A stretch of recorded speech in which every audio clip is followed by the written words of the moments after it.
महाराष्ट्र राज्याचे उपमुख्यमंत्री एकनाथ शिंदे यांच्या मार्गदर्शनाखाली परिवहन मंत्री प्रताप सरनाईक यांच्या संकल्पनेतून रिक्षा चालकांना मराठी भाषा येणं बंधनकारक करण्याच्या निर्णयानंतर राज्यभर उपक्रमांची अंमलबजावणी सुरू झाली। याच पार्श्वभूमीवरती ठाण्यात प्रादेशिक परिवहन विभाग आणि कोकण मराठी साहित्य परिषद यांच्या संयुक्त विद्यमाने रिक्षा चालकांसाठी मराठी भाषा शिकवण्याची विशेष कार्यशाळा आयोजित करण्यात आली होती। ठाण्यातील नौपाडा येथील आदित्य प्रतिष्ठानच्या अभिनय कट्टा येथे उपक्रमाचं ठाणे जिल्हा समन्वयक शिवसेना नौपाडा विभाग प्रमुख किरण विष्णू नागते यांच्या पुढाकाराने ही कार्यशाळा पार पडली। ठाण्यात सुरू झालेल्या उपक्रमाला रिक्षा चालकांचा उत्स्फूर्त प्रतिसाद मिळाला। तब्बल 700हून अधिक रिक्षा चालकांनी मराठी भाषा लेखन, वाचन आणि संभाषणाचे प्रशिक्षण घेतलंय। ठाण्यातील पहिली ही कार्यशाळा आहे। या प्रशिक्षणानंतर प्रशिक्षणार्थी रिक्षा चालकांची मराठी भाषेची परीक्षा घेण्यात आली। परीक्षेद्वारे रिक्षा चालकांनी मराठी भाषेचे मूलभूत ज्ञान आत्मसात केले आहे का याची पडताळणी करण्यात आली। या परीक्षेत मोठ्या संख्येने रिक्षा चालक उत्तीर्ण झाले असून त्यांना पुढील टप्प्यामध्ये प्रमाणपत्राचे वितरण करण्यात येणार असल्याची माहिती किरण नागती यांनी दिलेली आहे। मराठी भाषा जपणे, संवर्धन करणे आणि सर्वसामान्यांच्या दैनंदिन व्यवहारामध्ये तिचा अधिकाधिक वापर व्हावा या उद्देशाने अशा प्रकारचे उपक्रम राज्यातील सर्व शहरांमध्ये राबवण्याची अपेक्षा व्यक्त केली जात आहे। यावेळी ठाणे जिल्हा समन्वयक शिवसेना नौपाडा विभाग प्रमुख किरण विष्णू नागती यांनी प्रसार माध्यमांशी बोलताना या उपक्रमाची अधिक माहिती दिली आहे। महाराष्ट्र माझा, मराठी माझी संवाद भाषा। खरं तर असं म्हणत आपण बघतोय गेल्या 2 महिन्यांपासून महाराष्ट्र शासनानं एक उपक्रम राबवला। सर्वात महत्त्वाचं म्हणजे महाराष्ट्राचे सन्माननीय उपमुख्यमंत्री एकनाथजी शिंदे साहेब यांच्या मार्गदर्शनानं आणि महाराष्ट्राचे परिवहन मंत्री प्रताप सरनाईक साहेब यांच्या संकल्पनेतून हा विचार पुढे आला। GRमध्ये बऱ्याच गोष्टी असतात पण त्या अंमलात आणणं खूप गरजेचं असतं आणि तो दिवस खरं तर ह्या आत्ताच्या सरकारमुळे आला। आणि परप्रांतीय प्रत्येकाला खरं तर भाषा आलीच पाहिजे। व्यवहार भाषा प्रत्येकाला ज्या राज्यात आपण जातो त्या राज्यात ती भाषा बोलावीच लागते। त्याच्यामुळे मराठी ही आमची आई आहे, हिंदी आमची मावशी असली तरी पण त्या आईचा आदर करणं गरजेचं आहे। म्हणूनच आपण परप्रांतीय जी पण मंडळी आहेत, मग ते टॅक्सी चालक असतील, रिक्षा चालक असतील, त्यांच्यासाठी खरं तर ती जी योजना सुरू केली त्या माध्यमातून अभिनय कट्ट्यावर इथे आदित्य प्रतिष्ठान ठाण्याच्या माध्यमातून हे केंद्र सुरू झालं आणि इथे महाराष्ट्रातलं पहिलं हे केंद्र सुरू झालं। ओमसापाचे प्रदीप ढवळ सर यांनी सुद्धा तो विश्वास ठेवला आणि त्यांनी ती जबाबदारी आमच्यावर दिली आणि आता 700च्या वरती विद्यार्थ्यांनी खरं तर इथे प्रशिक्षण घेतलं आहे। त्यांच्या परीक्षा आज वेगवेगळ्या खरं तर गेल्या काही दिवसांपासून सुरू आहेत। एक 3ऱ्या टप्प्यातल्या परीक्षा आज झाल्यात, अजून एक टप्पा बाकी आहे।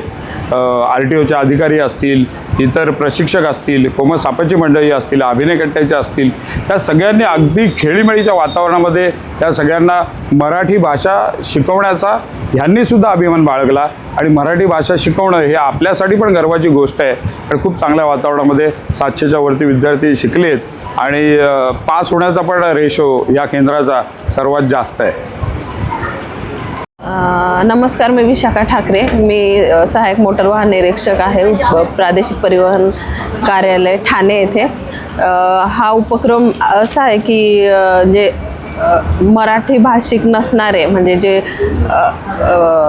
पर राज्यातून आलेले रिक्षा चालक आहे त्यांनी मराठी शिकावं आणि आपल्या महाराष्ट्राची भाषा त्यांनी वापरावी काम करत असताना किंवा इतर ठिकाणी वावरत असताना। त्याच्यासाठी हा उपक्रम आहे, सरनाईक साहेबांनी हे सुरू केलेला आहे। त्याला आम्ही एक्झाम घ्यायला आज आलो तर प्रतिसाद खूप चांगला आहे। बऱ्यापैकी जे कॅन्डिडेट आहे त्यांनी चांगला प्रतिसाद दिला आणि बऱ्यापैकी मराठी त्यांना चांगलं बोलता यायला लागलेलं आहे।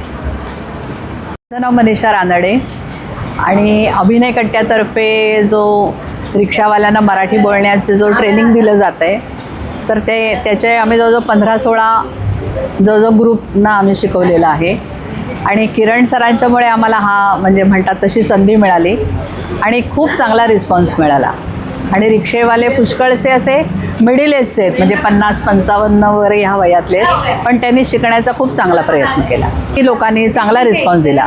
1-2 जण जे अजिबातच काही मुलांना काय ज्या रिक्षावाल्यांना लिहिता वाचता येत नाही त्यामुळे त्या लोकांचा थोडा प्रश्न आला, बाकी सगळ्यांनी चांगला रिस्पॉन्स दिला। मी त्यांना तोंडी बोलायचं जास्त प्रयत्न केला त्यांच्याकडनं तोंडी बदवून घेतलं, सगळ्या गोष्टी शिकवल्या. आणि जे 15 प्रश्न दिलेले होते ते आम्ही त्यांच्याकडनं रिपीट म्हणजे पहिल्यांदा आम्ही मॉबमध्ये शिकवले सगळ्यांना एकत्र, आणि मग आम्ही ज्या 4-5 टीचर्स होतो त्याने मिळून असा ग्रुप करून प्रत्येकाला इंडिव्हिज्युअली आम्ही शिकवलं आणि त्याप्रमाणे नाही चांगलं आहे. पण त्याने पण प्रयत्न तो पुढे चालू ठेवला पाहिजे, नाही तर फक्त ट्रेनिंग पुरतंच घेऊन उपयोग नाही, त्याने पुढे चालू ठेवलं पाहिजे. एकदम फर्स्ट क्लास, प्रश्नच नाही. म्हणजे पहिले मला कल्पना नव्हती की म्हटलं 1-2 कोणतरी येईल, डोकावतील आणि जातील. पण नंतर जेव्हा RTOनी कंपल्शन केलं आहे म्हटल्यावरती नंतर मग एक जण यायला लागले, भरपूर जण यायला लागले. पहिले 10-15 करत, आता पहिली बॅच साधारण 20-25ची होती, ती मग नंतर कमी पडायला लागली, ते खुर्च्या कमी पडायला लागल्या. मग नंतर आता 10च्या पुढे बॅचेस झाल्यात आणि आता तिसरी एक्झाम आहे आता ही. म्हणजे आता किती 100च्या वरती ते 127 हां, तर ते 100च्या वरती जणांची आत्ता एक्झाम झाल्या, ही तिसरी एक्झाम झाली करून. त्यामुळे रिस्पॉन्सला प्रश्नच नाही आणि करतात. आम्ही पण आम्ही सगळेजण करून घेतो आहे, म्हणजे ग्रुपमध्ये तर घेतोच आहे, पण जर लक्षात आलं की हा बोलायला जरा म्हणजे कुचकुच करतो आहे तर इंडिव्हिज्युअल पण, म्हणजे जशी प्रायव्हेट शिकवणी होतात तशी आम्ही सेपरेट घेऊन अशी केलेली आहेत. काहींचा टंगचा प्रॉब्लेम असेल, त्यांना थोडा प्रॉब्लेम येतो, पण ते आपल्याला लक्षात येतं की हा बोलायचा प्रॉब्लेम आहे त्याचा, पण रिस्पॉन्स चांगल्यापैकीच आहे. नमस्कार, माझं नाव अपर्णा किशोर निमकर.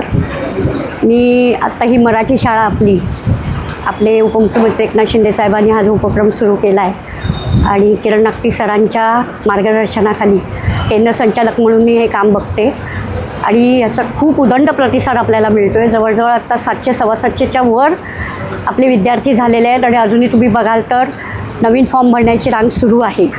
आणि कौतुक असं आहे की आनंदाने शिकतायत, येत नाही तर 2-2दा 3-3दा येऊन ते शिकतायत आणि आपले शिक्षक सगळे मनापासून त्यांना शिकवत आहेत.